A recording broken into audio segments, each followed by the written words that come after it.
What is going on YouTube? It's your boy Matt Giftedhands, back to you with another haircut tutorial. Just finished doing this fire haircut. Hopefully you like it. Hopefully you learned something from this haircut tutorial. Basically did a number 4 on top with the grain, all fade on the sides, line up the beard, added some color enhancement, did some freehanding with the shears just for those finishing touches, that picture perfect cut. I missed you guys. Hopefully you missed me. Gotta definitely get back in this algorithm, man. YouTube, what's up? Get me back in the algorithm. If you are not yet subscribed to my channel, make sure you hit that subscribe button, like, share, comment, hit that little bell. That way when I drop a video, you get notified when I do. Let's go ahead and get into this haircut tutorial. Let's go.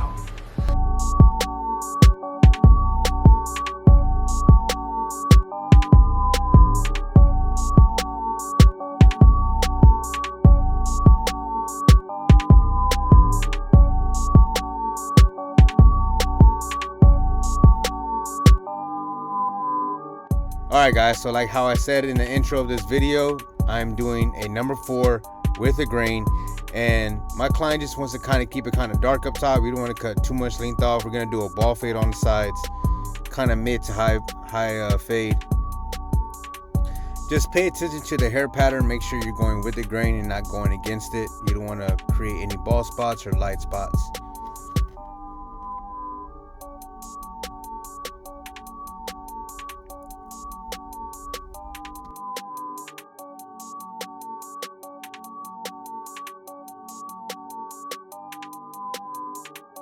And so right here, we're gonna go ahead and start our first initial guideline, and I'm using my trimmers to do this.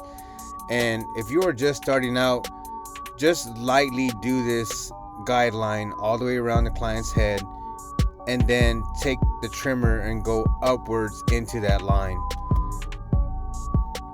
Just make sure your trimmers aren't set too sharp to where it's gonna irritate the client's scalp or leave any kind of like irritation marks.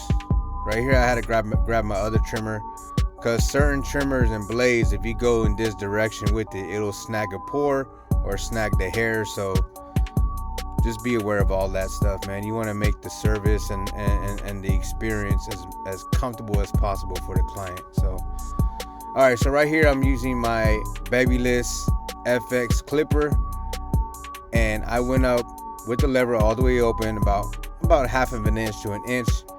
I'm going to spread this blend and have the gradient see light, medium to dark.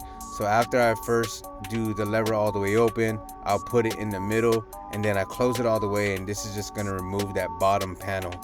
Just go ahead and fade that out. Your next step is going to be your number 1 guard, starting with the lever all the way open, going up again about 1/2 inch to 1 inch.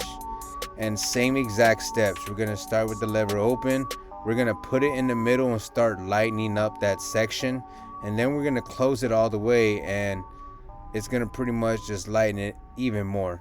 It's not gonna completely go away because your half guard is gonna remove that. So what I like to do though is I'll leave that how it is and come back to it, but I'm gonna jump to my 2 guard, because I've always said this in my videos. If you've been rocking with me since day 1, it's the same exact steps that I've been using.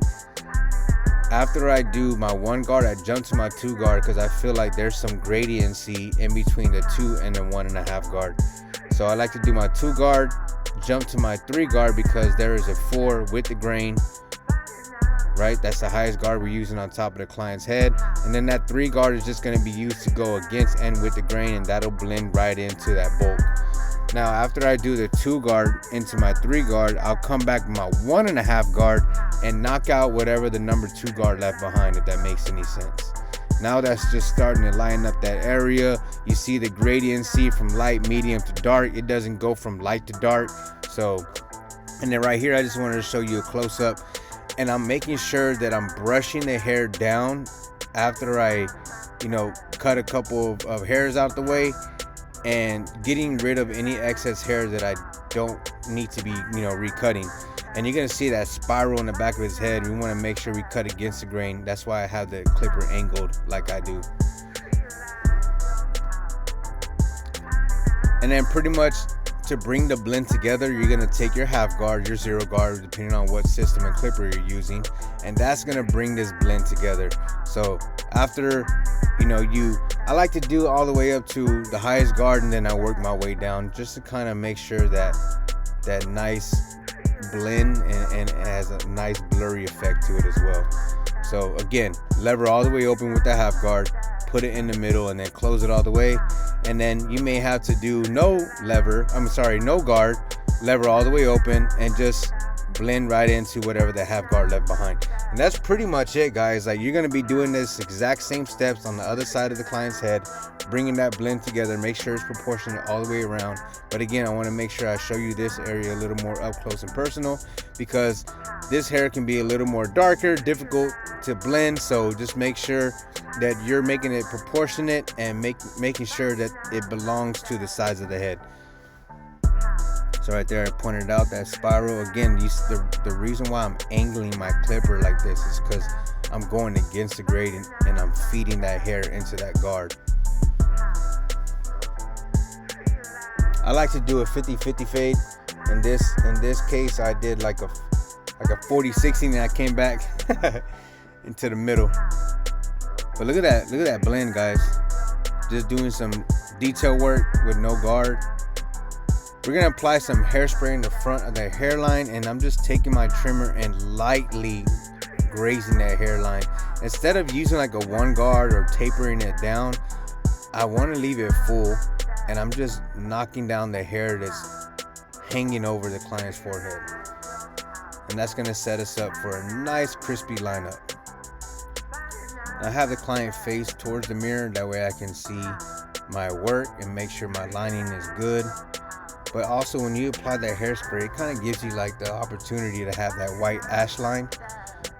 That way you don't, push back the client or anything like that. And I'm going to show you when I do the client's beard, I used a talc powder on the top of the back of my hand, and I dipped my trimmer into that talc powder so I can have a white line when I touch the lining of the beard, and you'll see what I'm talking about.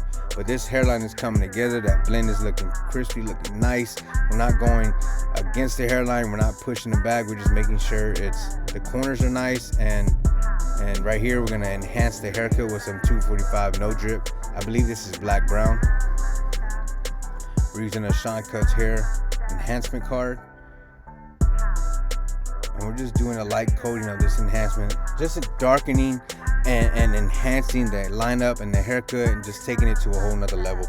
This is something that I don't do always on every client, but whenever I have a client that asks for it, or we've been doing it, every time the client comes in, I always just do it. I mean, it looks fire, it looks dope, it sticks, it lasts as long as you let it. As long as you're not going home and shampooing and scrubbing your head and trying to remove the color enhancement, it's not going to come out with just water. Like, you really got to scrub it. So guys, if you have a bad taste in your mouth about color enhancements, make sure your barber is doing it the right way. And your barber does it the right way, it lasts as long as you let it. So right here, I'm taking my one guard all the way closed, and I'm going with the grain to soften up that beard, knock down the hairs a little bit. And then what I was telling you about the talc powder right here, dip my trimmer into it, and then look, when I put that lineup on there, I know not to go no further than that. And look how it brings out that line. That way I can see what I'm doing, and then all I gotta do is just shave it to that line. And I'm gonna do it around the back.